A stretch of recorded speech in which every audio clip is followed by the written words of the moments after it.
Well, hello everyone. I would like to welcome you to my talk at this 10th International Conference on Second Language Studies. The title of my talk is Attending Extra Second Language Lessons and Self-Reported Motivation, Exploring Interrelated Networks.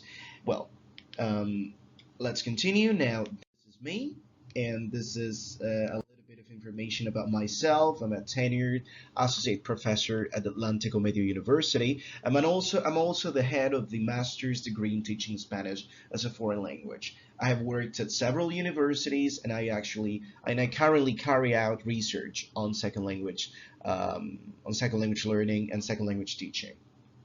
Well, let's start with the introduction to this paper. Um, First, motivation is one of the central axes in second language learning.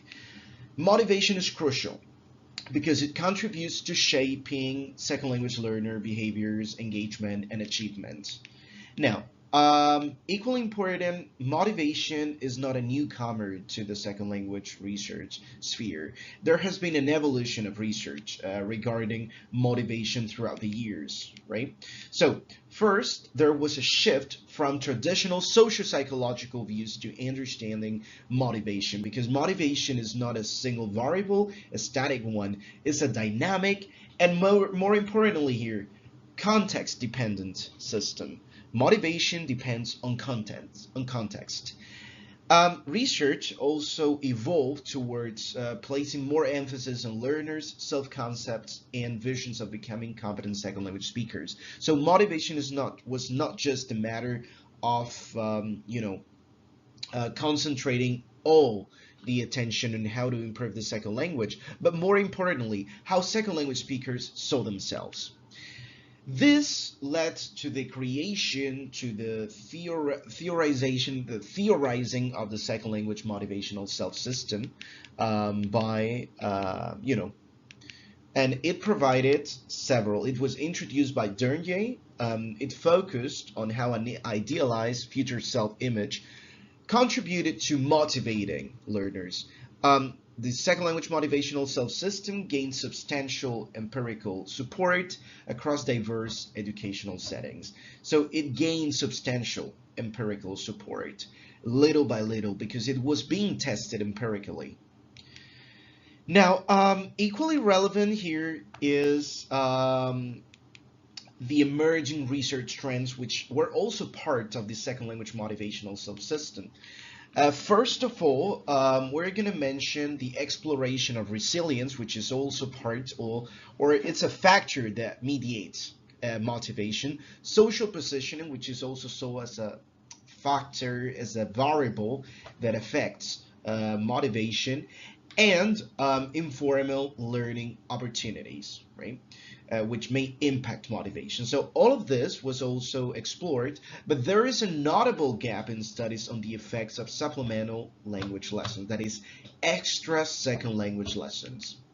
Now, one of the objectives of these, or the main objective of this study, is to investigate the impact of additional EFL lessons using Bayesian network analysis to explore how key motivational constructs interact with each other.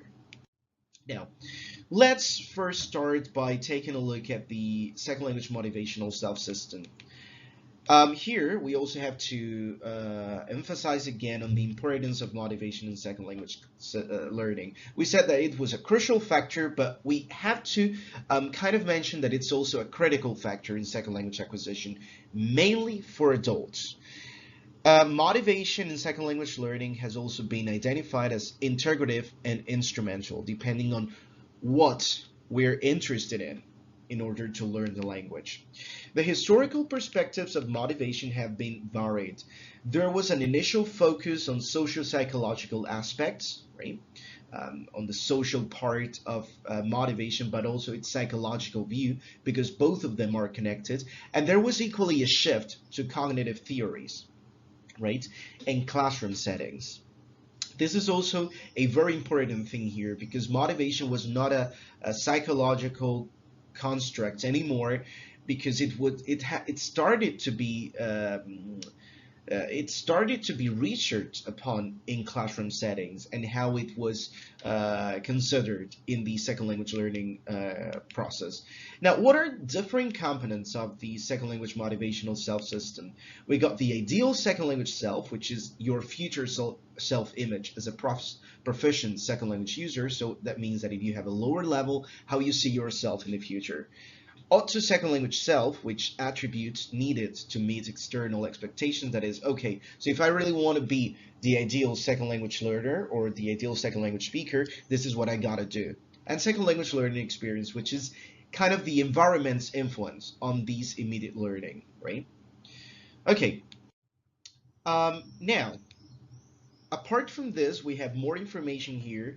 And one of the concepts that is also included in, or we wouldn't say that it's included, that, but overlaps, right, with motivation is investment in second language learning. Now, investment has provided criticism of rigid learner categories, but investment highlights identity formation. Investment overall, and to put it simply, is linked to aspirations for cultural capital and social power. If I invest my time or my money or my effort into learning a second language, what do I receive in return? This is the idea of investment, but it's also related to effort. Now, power dynamics.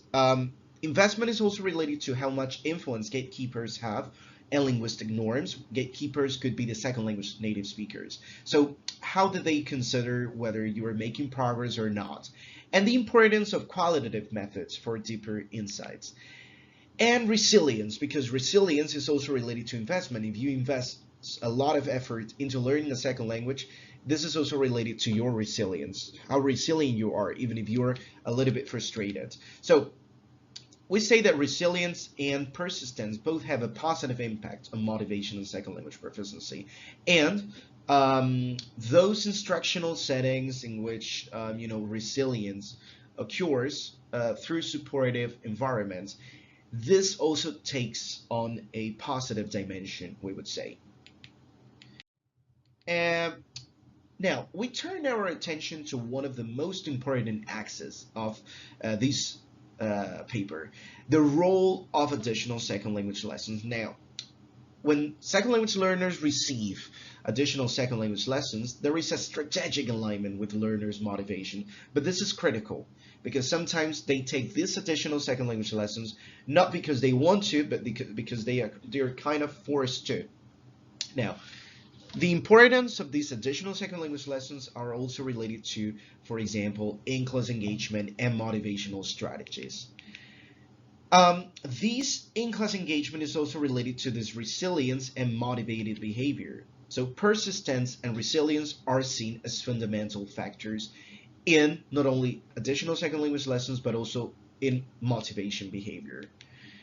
What is the empirical evidence so far? First, regular and frequent second language use, which combined with positive emotions, contributes to improving, helping, aiding comprehensibility and motivation, right? So informal interactions outside formal instruction, which in the case of learners, this can be considered as, for example, when they attend formal instruction at university, if they attend second language lessons, additional second language lessons, these might be seen as informal interactions. So these might contribute to language learning outcomes. Now, more importantly, research has highlighted the importance of motivational strategies used by second language teachers because these help keeping the motivation levels very high. This enhances engagement and further minimizes linguistic mistakes. Yet, the direct effects of additional second language lessons on motivation are underexplored. We don't see how much effects those additional second language lessons have on motivation, and this is what we are going to attempt to observe today. And last but not least, previous research has demonstrated in some sense that additional second language lessons may align to some extent with learners' motivation, and this might be translated into tangible outcomes. However, empirical evidence in this respect is still limited, right? So what is the aim of this study? We already mentioned that before, we anticipated that, but let's focus a little bit on this. Investigate how extra second language lessons affect different components of motivation within the second language motivational self-system framework. This is the main idea, to observe how interrelated the system is, and utilize Bayesian network analysis to model and understand the interrelations among motivational constructs. So we're going to first take a look at that separately and then all together. So there is just one main research question guiding this study. How do the network structures and interactions among motivational constructs differ between students who attend additional EFL lessons and those who do not, right? So how many participants? Well, we had a cohort of 118 undergraduate students.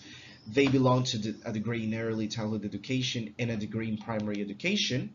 It was convenient sampling because we took all our data from two intact groups of these degrees. Their average level is B1 and B2 level according to the Oxford Placement Test, and they received 2 hours of EFL per week, 1 practical lesson and 1 theoretical lesson. Now, regarding the data gathering tools, we use a socio-demographic questionnaire, which was used before the OPT, and these socio-demographic questionnaire included a series of items exploring relevant variables. Beyond looking into the participant's background.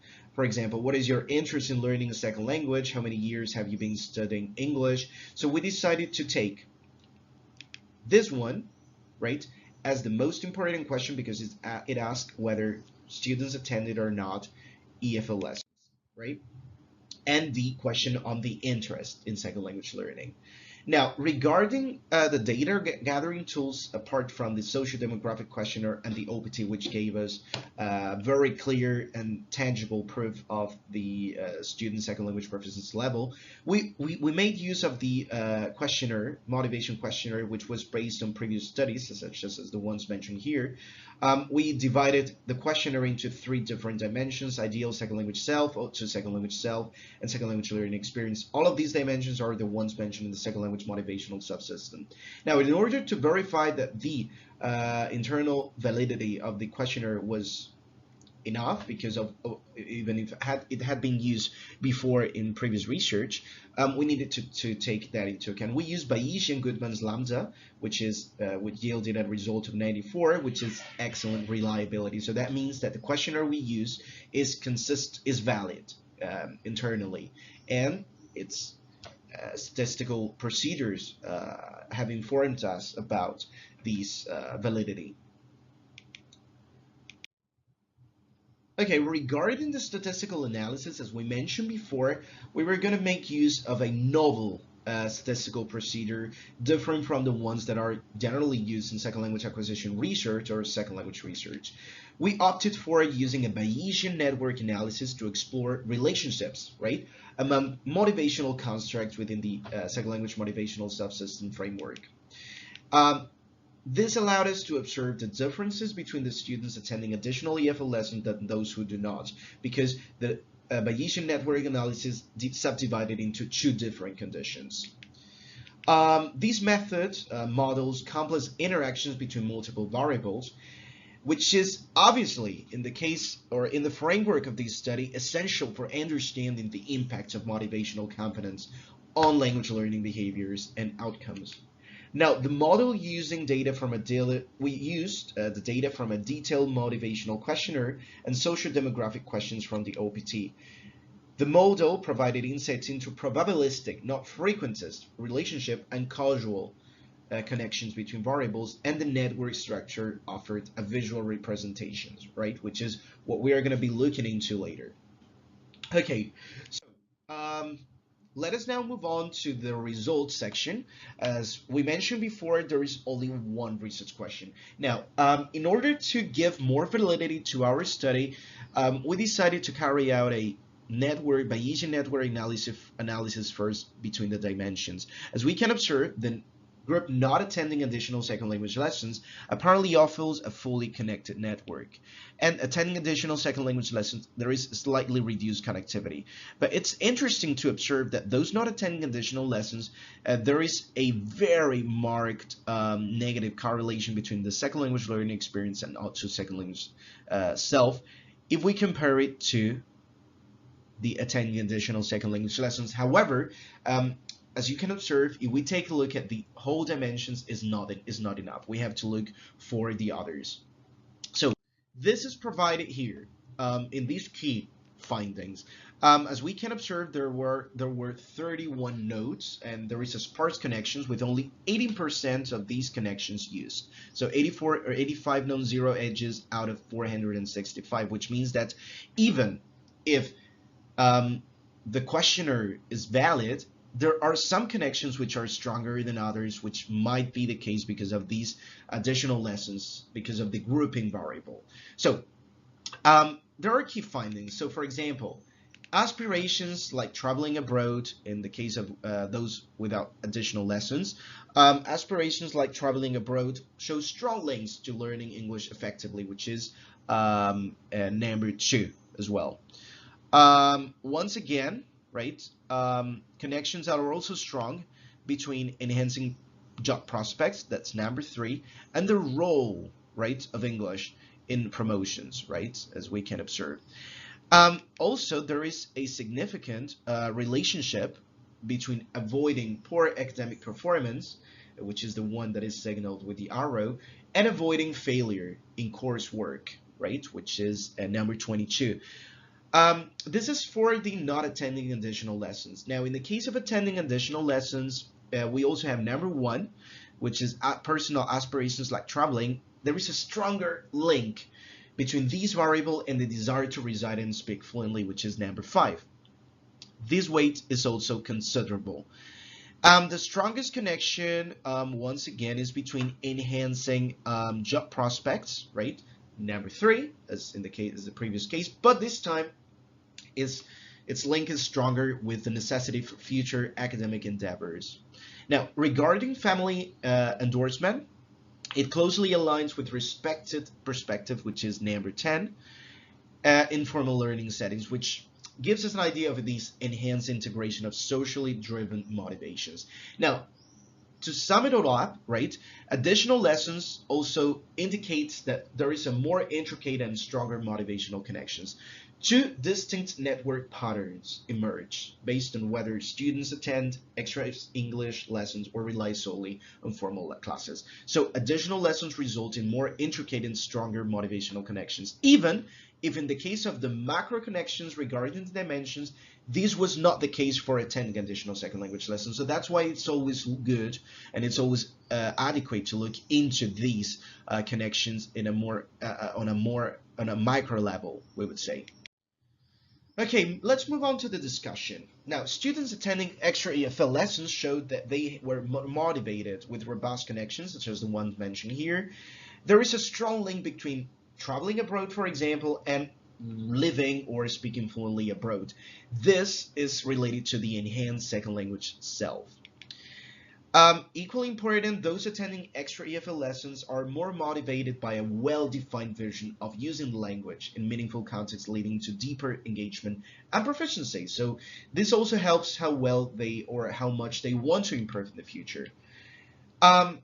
Those who are relying exclusively on formal classroom instruction show less connectivity, which is influenced by more immediate academic needs and fewer future-oriented aspirations. So at some point, the fact that they do not attend extra EFL lessons has some bearing on this.